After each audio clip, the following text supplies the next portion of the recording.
friends, this is the Miss Wolfie from our Half Acre Homestead, and today we're transplanting our tomatoes and our peppers into pots.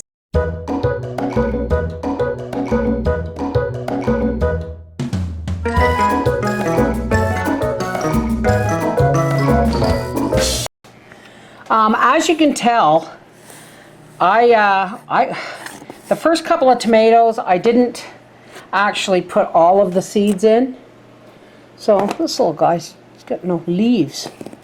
Anyway, and then I started getting lazy, and these are my banana peppers. They just exploded. And here are my Manitoba tomatoes, my Brandywine, my pear tomatoes from Poland, and my green peppers. Let's get to it. Okay. So, what we got going on here is, I have individual peat pots. These are 4-inch, I believe. And I had a few left over from last year. But I have a lot of plants here. And so some of them are going to end up going into Costco red beer cups. Why? Well, because they work, and anything extra, I can label in these for sharing, give it like for sale if people want them. So, whoops. These, I'm not convinced that the label I put on here in Sharpie will outlast the frequent waterings. So I'm going to label these, but I'm going to plant all of the ones I want to keep in the peat pots. And the rest will go into cups. And I just hope I have room on my table over there for more. Because, yeah. All right, let's start off with, I had to buy an all-purpose organic potting mix because I was running out of the stuff I needed to boost up just the organic soil I bought. So this is, you know, what I got going on. All right, first things first. These are the Manitoba tomatoes. Now, I'm just gonna scoop these guys out and put them down on the table here.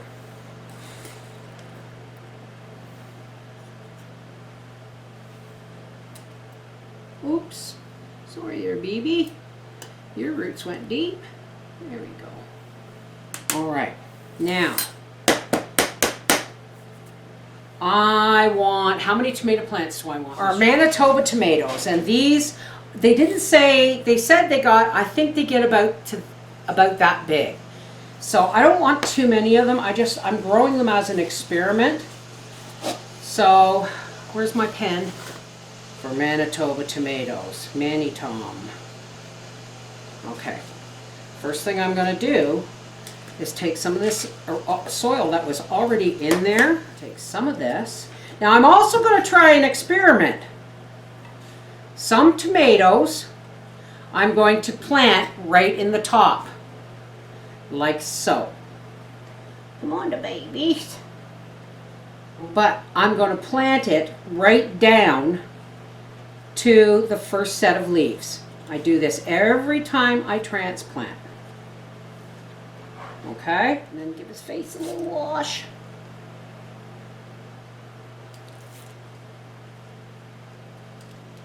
Whoops. And there we go. Now, for that one, I'm going to take one of these smaller pots. So now what I'm going to do is I'm going to take some soil into the bottom of this cup like that. And I am not going to, I'm going to bury this guy right up to his leaves. I don't know how well you can see this. I'm holding him or her, and I'm just going to bury it right up to the leaves, but I'm not filling the entire pot. Why? because I'm going to pack more soil around the emerging stem. Why? Because the stem will have hairs on it that creates roots. I'm doing an experiment to see if going this way is better than this way plus transplanting, right? So there is our little experimental tomato. Right down around his roots. Now these are going directly under lights, so he's not going to get shaded inside that pot. I like to include some of the soil that was originally around its roots, just so that it's not too much of a shock changing soils. You know what I mean? We're going to, oh my goodness, I don't want to deal with those. I'm going to deal with these peppers. You know why? Because there's a ton of them. And I'm going to put 3 per cup, hoping that they will be nice with each other for a while.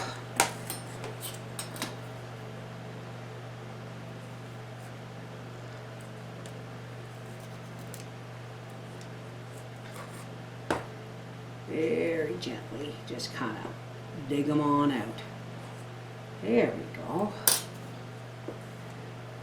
That's a lot of banana peppers. Now, even though peppers are in the nightshade family, you don't bury the stems like you would a tomato. Why? Because they don't root that way. So I'm going to put 1, 2, 3. Just like that. So we're just going to bury these guys. 3, whoops, not too deep, but not too shallow either.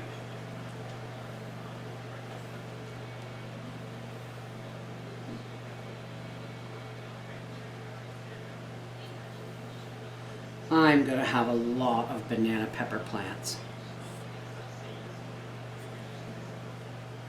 I will probably end up selling them 3 for $1.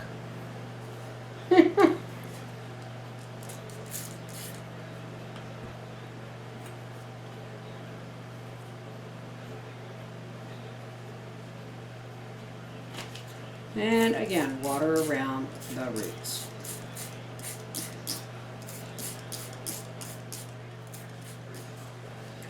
These are the ones I'm going to keep, and I'm going to put 2 in each one. Just because I'm afraid of running out of pots for my tomatoes too, you know.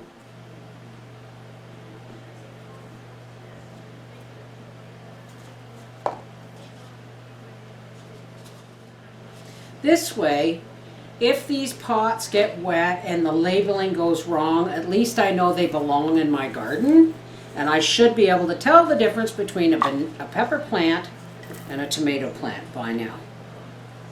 You would think, eh dear? You would think. You would think, yeah.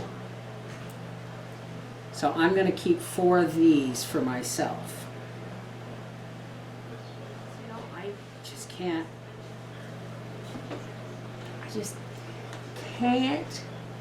not plant them. You got the dirt. Yeah, but I don't have the space. That's right. So we got to figure out, maybe you can figure out another table on the end, and then I can, like, a short table. I don't know what else to do. Oh, I know what I'll do. Put some in the friggin' window. No, they won't. They won't get enough sunlight to they'll get leggy, and they won't work. Okay, so what I've done to make more space is I've taken that big onion flat over there, and I've transplanted all the onions into a smaller flat because there wasn't that many. And yes, every onion survived so far. My gentle ministrations. Okay, here's what I did. First off, I decided to take this a little step closer, and I've only buried the tomatoes halfway down the cup, and we're going to try to bring them up. But these are pepper plants, tomato plants, Now, I put my leeks under here because they're getting long, and we've taken the shades off of each end, and then we've twist tied them to the frame, and they are now hanging over my sewing machine, which has a nice heavy plastic tablecloth on it. So, here we go. Let's go back here. So there are baby plants on the sewing machine. Celery, celery, celery, celery. This was the big flat of onions, and I transplanted them into something smaller just to make up for this room. So, I don't know, some of my celery plants have died, but you know what? Things are looking pretty darn nice. This is the Miss Wolfie from our half-acre homestead saying I am D-O-N-E, other than watering and transplanting anything that needs to be transplanted later on down the road. There is your 2021 March garden update. Take care, God bless.